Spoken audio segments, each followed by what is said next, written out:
All right, so I figured I'd bring a chat that we've been having over in our Slack channel over to the video version because the debate was too good between Will Ragatz and Joe Nelson. Figured Tony, you'd pop in here on this debate as well. But the debate surrounds the idea of trading Byron Buxton. And I won't give away your positions. I'll let you guys lay them out.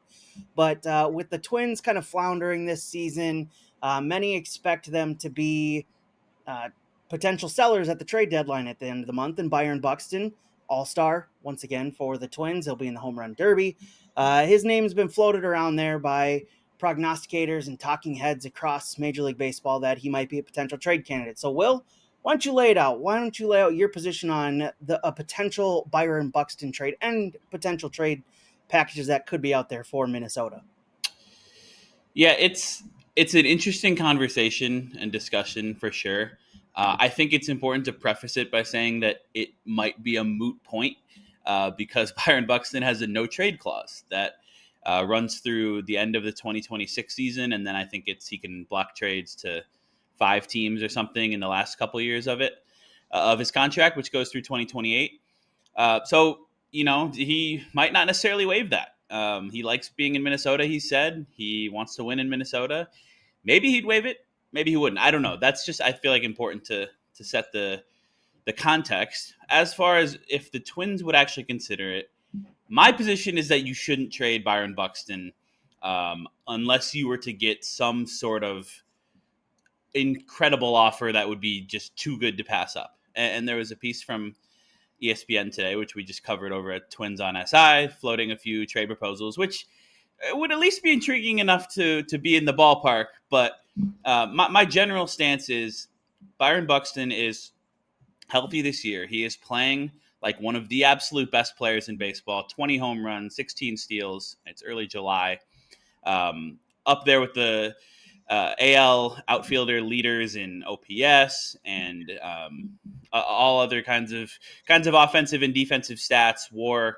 Obviously Aaron Judge is in a tier of his own, but as far as center fielders go, Buxton is as good as it's been in all of baseball this year, making $15 million a year. So an absolute steal when he's healthy and producing like this. And part of the reason why it's such a value is because of the injuries in the past. And I know that may be part of Joe's argument, or the argument of it that anybody would make as far as the Twins considering trading Buxton. I just think that he's really been healthy this year. Had a healthy offseason. The only time he missed any time this season was after a freak collision with Carlos Correa, where he went on the concussion list. I don't think that, like Royce Lewis, he has this fundamentally broken body. I think he's run into a bunch of walls over his career. He's gotten hit by pitches on his hands, things like that. It's not that he's pulling a hamstring every month like Royce Lewis, not to keep ragging on him, but I just don't know that. Yes, there's a very lengthy injury history. I just don't know that it's a guarantee that Buxton doesn't stay relatively healthy in his 30s like we've seen from him so far this year. So that would be my argument. He's a superstar player. Twins fans love him. He's on a really good contract for 3 more seasons after this one. So I think you'd have to be absolutely blown away if you're going to trade Byron Buxton. I'll say this. I think you have to strike when he is playing at this level, because in his entire career, not only is the health an issue, but so is the tendency to become extremely streaky, right? I've compared him on this channel before to the better version of Eddie Rosario. Eddie Rosario would go absolutely nuts for 4 or 6 weeks, and then he would strike out in 60% of his at-bats for a month straight and be a complete liability in the lineup. Buxton's he's actually found a way, credit to him, to cut down on the strikeouts, make better contact, have better at-bats, draw more walks, and just become an overall more dangerous hitter consistently this season. But he's never really done it at this level before. So we've seen flashes of the potential that a former number 2 overall pick you would expect him to have. And yes, he's got the respect of his peers. He had the 4th most player votes in the All-Star game. That is impressive. That screams everybody loves this dude and knows he's legit.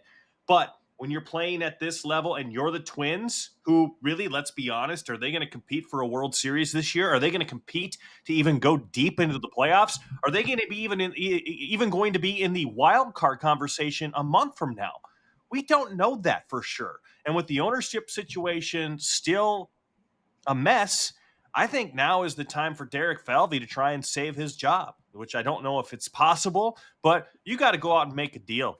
You got to go out and get some young guns, some talent to add to this roster who can stay healthy and give you something to look forward to for the long haul, because Byron Buxton historically is unreliable. You cannot bank on the first half of a season and say, yep, this is what we're going to get down the stretch, and yep, this is what we're going to get in 26, 27, and 28. 3 years, $45 million left on that contract. Yes, it's lovely. Yes, it's attractive to current ownership. Yes, it's attractive to incoming ownership. But you know what's more attractive? One of those Godfather offers that ESPN put out there, and that's what it would take to get Buxton here, assuming he would lift the no-trade clause, right? So if the Phillies come calling, I think he might entertain that. If the Royals come calling, I doubt he would entertain that. But if the Mets came calling, maybe he's interested. Because at the end of the day, you have to imagine that he really does want to win, and it's not just about quality of life in his decision. So I don't know. The guy's going down to Atlanta to participate in the home run derby. He says it's going to be awesome. He'll get to do it in front of his home state fans. His kids always wanted him to play in the home run derby, wants to hand him the towel and the Gatorade. That's lovely. It's nurturing. It's affectionate. It's another reason Minnesotans love this guy. But if you're a businessman, you make the right decision here and you sell while the market is red hot, as long as Buxton will waive that no trade clause. He has all the power, right? He might shut everybody up in an instant and be like, no, this is a non-discussion. Don't even bother having it. But if he's willing to listen, you go out and you get yourself a Cole Ragans. I don't care if he needs Tommy John surgery and he misses next season. Cole Ragans 2 years from now is still in his 20s, early or mid-20s, and an absolute freaking strikeout machine with a left-handed throw. You don't find these guys very often. And the Twins sure as hell don't have any prospects in the pipeline that are screaming, I'm ready, I'm the next ace. So you've got Pablo Lopez and Joe Ryan under team control for a few more years. But is Zebby Matthews trustworthy? Is David Festa trustworthy? It doesn't seem like it. Maybe they will over time, but it doesn't seem like it. Anybody else on that AAA roster have an under 6 ERA? Hard to find. So, if you like Andrew Morris and you like a 1.61 whip, great. Guy gives up a bunch of home runs and hard contact. Lovely. At AAA, what's he going to do in the big leagues? You know what? All that preseason hype with these young guns, the young arms in this operation, it's gone. It's faded. It's dead. So go sell your best player for some arms that might come in and be impactful players for years to come. That's what the Twins need to do when a guy like Buxton is saying, I'm hot right now. I need to be sold. Assuming he'll accept that. Both incredibly valid arguments. Tony, where do you land on this? Do you land on you keep this guy because he's playing really well, you don't sell him, or unless you get a Godfather offer, or is it time to strike while the iron's hot? Yeah, it's hard to follow up Joe's rant there, but I kind of land to the point where the Twins really don't have a clear window right now to championship contention, so you have to at least listen to the offers. And it's an easy way to cop out that I land somewhere in the middle, but I think you do have to listen to what the offers are. And if it is a grandfather offer, like Joe said, there's a lot of reasons that would lend towards doing that, and that would benefit the Twins in the long term. But I also see, and where I guess I would lean more towards, when you have good players in baseball that want to play for your team, you usually just want to keep them.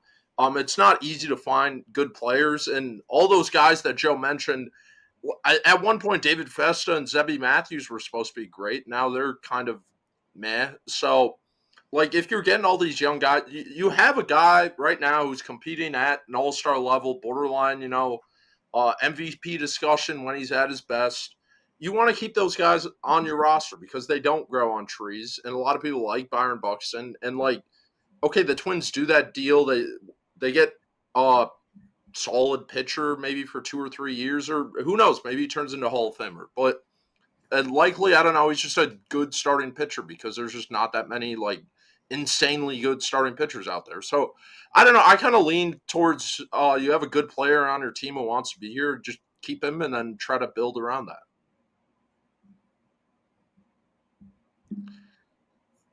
Jonathan, I think you're muted there, Jonathan.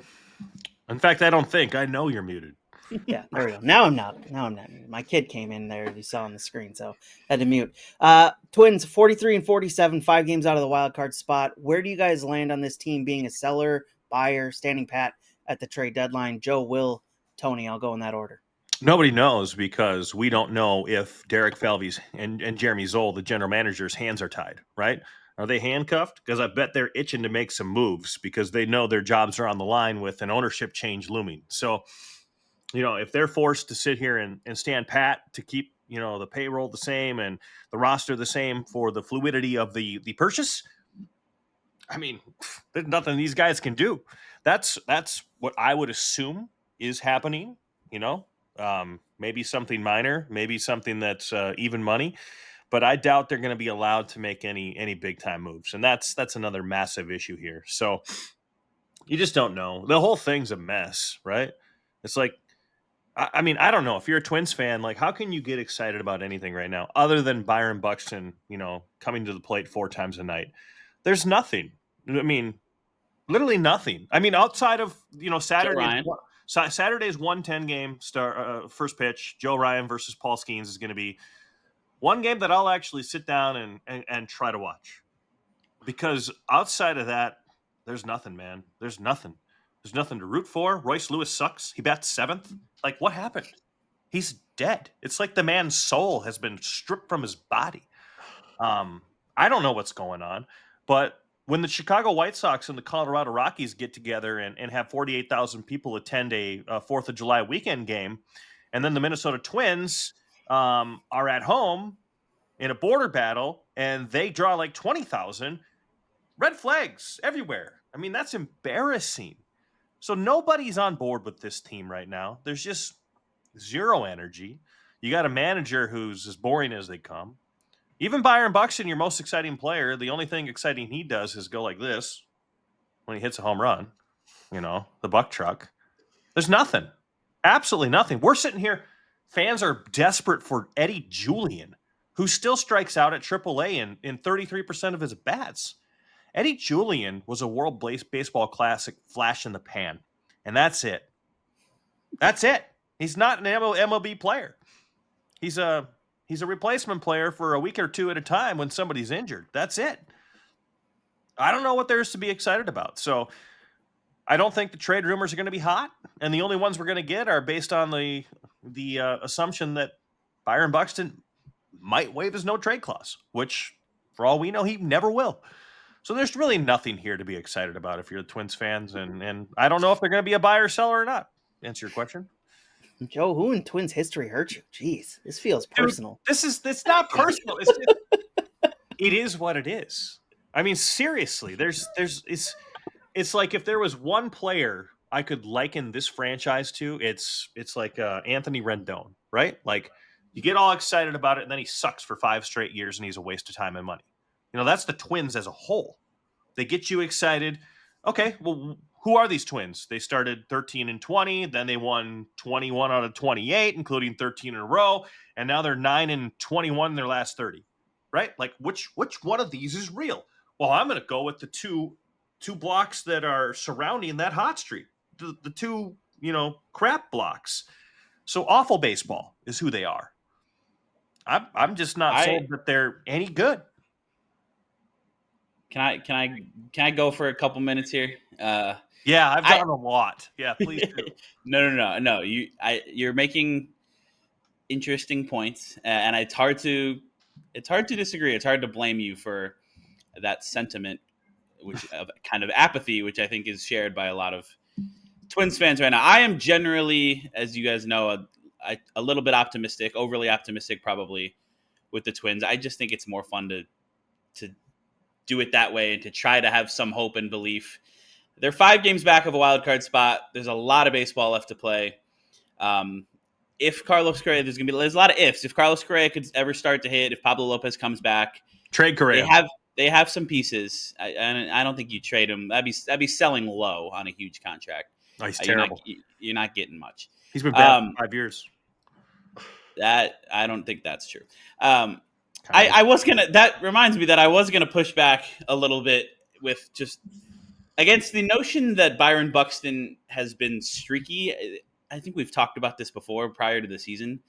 It just isn't supported by the stats. You can certainly say that he hasn't stayed healthy, but when he's been on the field, this guy has, outside of the 2023 season where he struggled, that was a one season where he was not very good.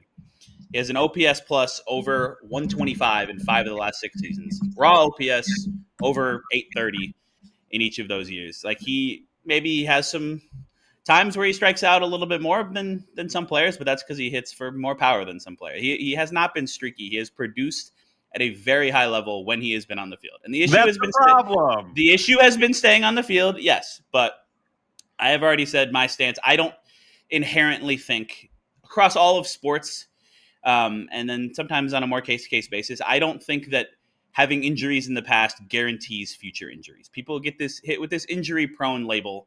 And you know what? Sometimes you're just injury prone until you're not.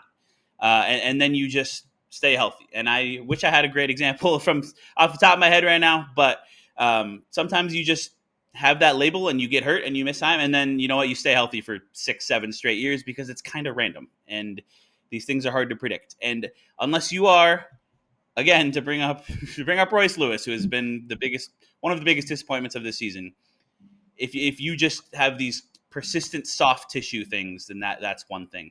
That just hasn't really been the case with Byron Buxton. It's been these freak injuries. He has looked incredibly healthy this year. He's 31 years old. He's second in all of baseball in sprint speed behind Bobby Witt Jr., who's like 24 or whatever. He can absolutely fly. He is an unbelievable athlete. He has more raw power. He is a raw power that can be compared to just about anybody in the game. One of the best defensive outfielders in all of baseball. This is getting back to an earlier discussion. I just don't think that you trade him because he is, like you said, he's the reason to watch the games right now. And you've got him under contract for 3 more years after this one at a very reasonable price for a player of his caliber. And with even if you are doing the proposed Phillies trade, which I think is definitely interesting because that's Andrew Painter, who's ranked by MLB.com as the 10th overall prospect, the number 2 pitching prospect in all of baseball.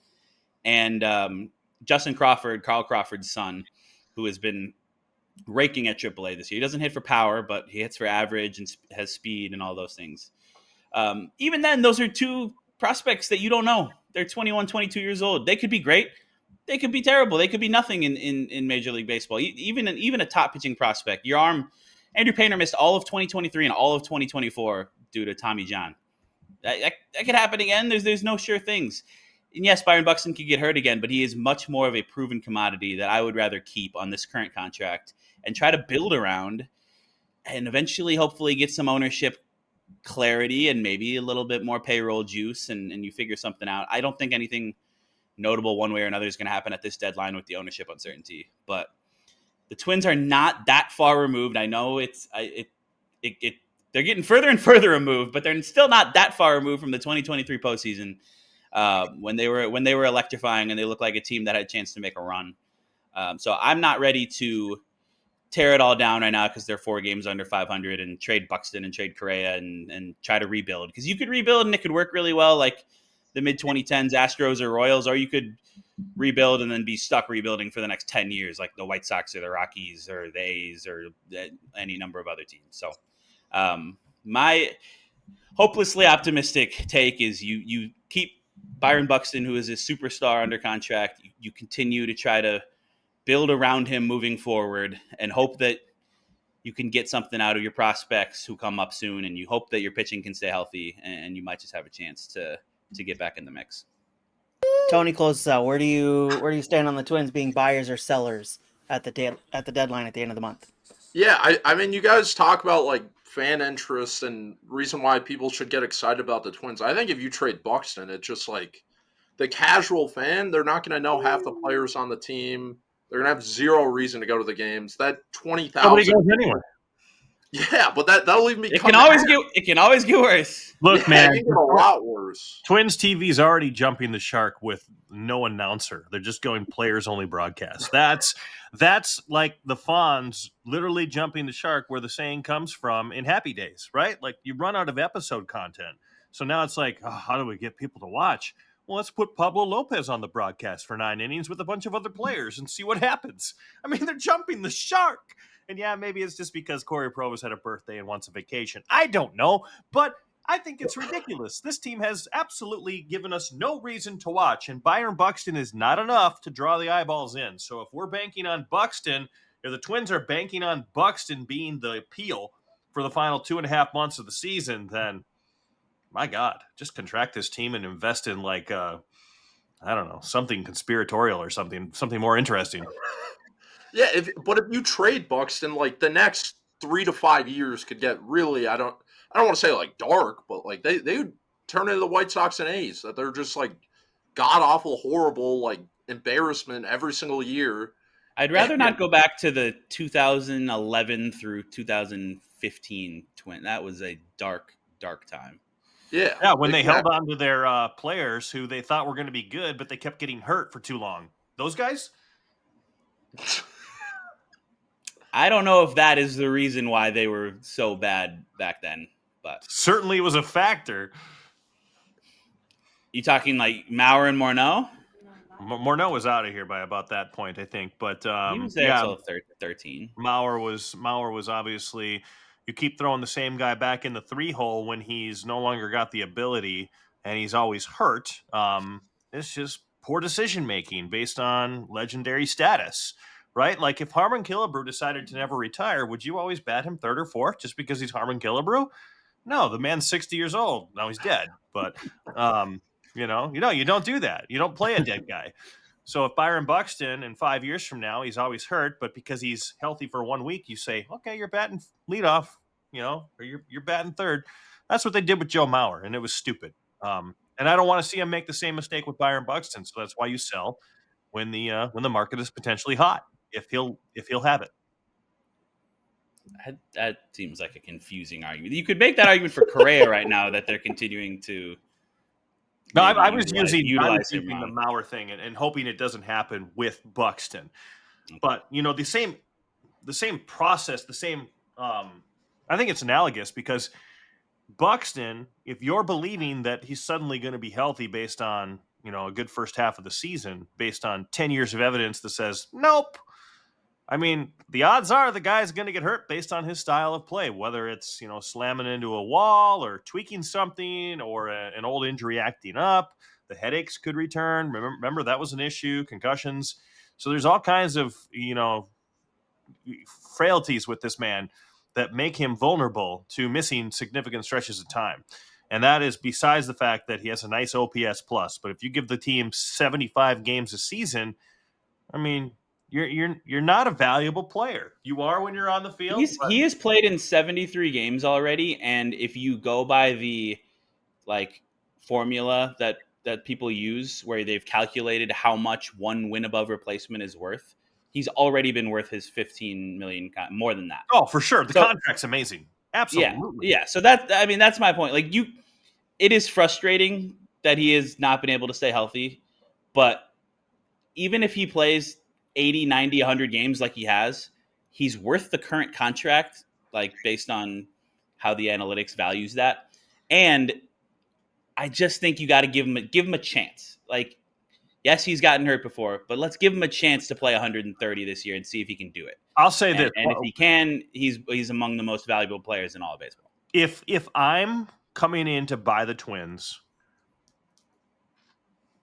it's interesting, because if I'm a prospective owner that's coming in to buy the Twins, and I know that I'm going to spend money, let's just say whoever's coming in to buy the Twins is willing to increase the payroll by 30, 40, 50%, get it up closer to 180, $200 million.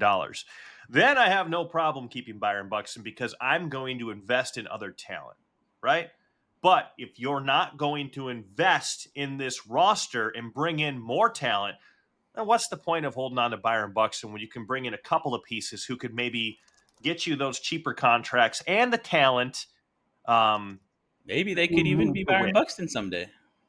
What's that? I said maybe they could even be as good as Byron Buxton someday. Maybe. Just Currently maybe. is. all I know is that if I'm the owner and I'm willing to spend money, I would keep Buxton. That would influence my decision. And if I were buying the Twins, I would say, hey, I'm only going to make this deal if you don't trade Byron Buxton. So there's another variable there that might come into play before the trade deadline. All right, we're already 7 minutes over over our hard out. And obviously, I've got a kid in the background that wants to move on. So we'll move on now. We'll come back tomorrow with another topic across Minnesota sports. Be sure to hit subscribe to the channel. It does help us get found. We appreciate it. Also notifies you every time we post a new video here to the channel. We'll talk to you tomorrow. Another topic across Minnesota sports.